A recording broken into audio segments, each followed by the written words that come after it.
आपने कहा लॉकडाउन समाधान नहीं है, काफी लोगों को इससे राहत भी होगी, लेकिन पिछले साल भी हमने देखा जब लॉकडाउन लगाना पड़ा, देशव्यापी लॉकडाउन हुआ, दिल्ली के अंदर रिस्ट्रिक्शंस हुए, उससे इकोनॉमी पे दिल्ली की काफी खासा असर पड़ा। अभी भी कई जगह पर लोग बड़े आशंकित हैं कि अगर सारा काम धंधा चौपट हो जाएगा, धीरे धीरे पटरी पर वापस लौटना शुरू करा था लोगों का काम धंधा, शादियों का सीजन आने वाला है, उन सब लोगों को आप क्या कहना चाहेंगे, क्योंकि लोग बहुत परेशान हैं इससे?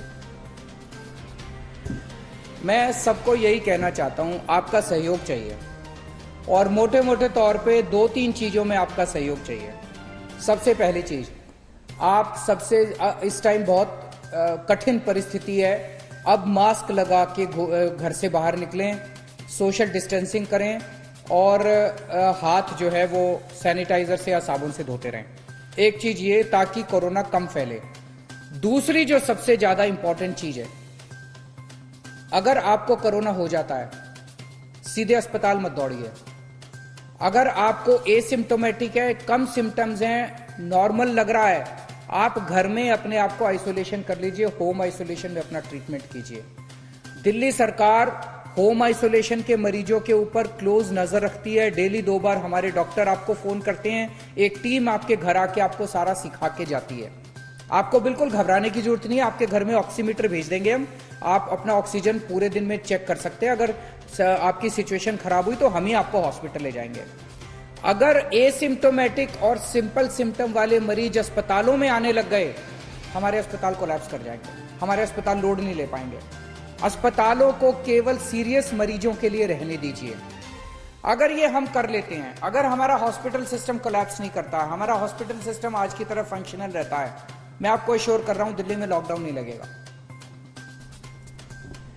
एक बड़ी चिंता जो जाहिर हुई और बहुत सारे लोगों ने मुझे लिखकर ये पूछा कि आपसे सवाल ये जरूर पूछा जाए, जो बच्चे हैं, जो स्कूल्स हैं जहां पर अभी बोर्ड के एग्जाम्स भी होने हैं, 30 तारीख तक दिल्ली में स्कूल्स बंद हैं। बोर्ड के एग्जामिनेशंस को लेकर बहुत चिंता है बच्चों के मन में। इस बार जो स्ट्रेन भी देखने को मिल रहा है, ये भी देखने को मिल रहा है कि यंग अडल्ट्स, यंग बच्चे जो हैं उनको भी कोरोना इंपैक्ट कर रहा है। उसको लेकर आपकी कितनी चिंता है और क्या स्थिति में बोर्ड एग्जामिनेशंस होने चाहिए?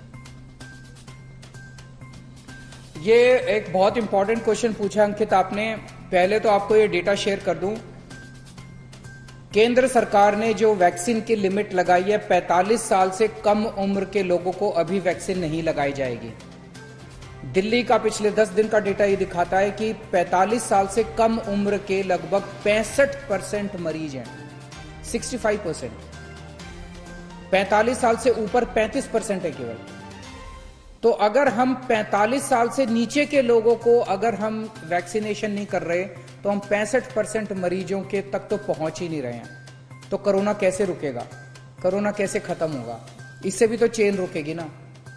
दूसरा, अभी जो सीबीएसई के एग्जाम होने वाले हैं, दिल्ली में 6 लाख बच्चे सीबीएसई के एग्जाम में बैठेंगे, 1 लाख टीचर्स इसको मॉनिटर करेंगे, 7 लाख लोग एग्जाम देने के लिए जाएंगे।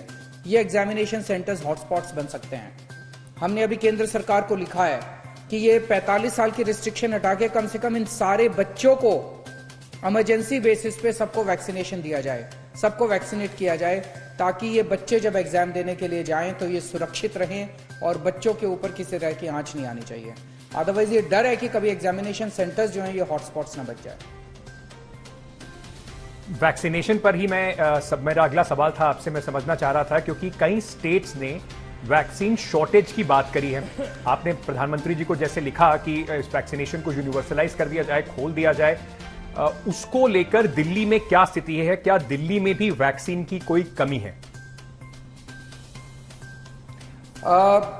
अंकित, अभी ये बड़ी आयरनी है, विरोधाभास है कि एक तरफ कोरोना इतनी तेजी से फैल रहा है और दूसरी तरफ हम कोरोना की जो दवाई है, कोरोना का जो वैक्सीन है वो आ गया है, उसको हम घर घर तक नहीं पहुंचा पा रहे हैं।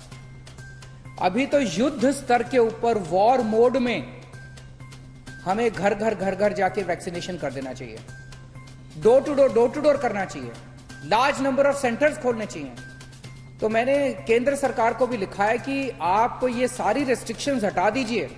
अभी केंद्र सरकार हमें नए सेंटर नहीं खोलने दे रही वैक्सीनेशन के, हमें लार्ज स्केल पे वैक्सीनेशन करने के लिए कहा जा रहा है कि 45 साल से कम उम्र के लोगों को नहीं किया जाएगा। हमें सफिशिएंट वैक्सीनेशन के डोज नहीं दिए जा रहे। अगर ये कर दिया जाए, वो जो प्रधानमंत्री जी के साथ मुख्यमंत्रियों की मीटिंग हुई थी उसमें भी 2-3 मुख्यमंत्रियों ने कहा था कि जी आप हमें अगर दे दे तो हम 3-4 महीने के अंदर अपने पूरे स्टेट में हर आदमी को, दिल्ली के अंदर हम डोर टू डोर वैक्सीनेशन करेंगे, हर RWA के अंदर, हर मोहल्ले के अंदर, हर स्कूल में, हर डिस्पेंसरी में, हर कम्युनिटी सेंटर में हम टीकाकरण केंद्र खोल देंगे, डोर टू डोर करेंगे। 3 महीने के अंदर हम पूरी दिल्ली को वैक्सीनेशन कर सकते हैं। तो मुझे लगता है कि अगर प्रधानमंत्री जी हर मुख्यमंत्री का एक टारगेट फिक्स कर दें कि इस स्टेट को उसके पॉपुलेशन के हिसाब से, कुछ स्टेट्स बहुत बड़े हैं, कुछ स्टेट्स छोटे हैं, कि इस स्टेट को इतने महीने के अंदर पूरा वैक्सीनेशन होना है। मैं आपको बता रहा हूं, चाहे किसी भी पार्टी, इसमें पार्टीबाजी की बात नहीं है, किसी भी पार्टी की सरकार हो, इस वक्त सब लोग इस परिस्थिति से निपटने के लिए बहुत ज्यादा बेचैन है। सभी स्टेट गवर्नमेंट्स जो है, मुझे लगता है इसको वॉर मोड में आके अपने 4-4, 5-5, 6 महीने के अंदर अपनी सारी पॉपुलेशन को वैक्सीनेट कर सकती हैं। सारी स्टेट गवर्नमेंट्स कर सकती हैं। केंद्र सरकार को टारगेट, प्रधानमंत्री जी को टारगेट फिक्स कर देने चाहिए।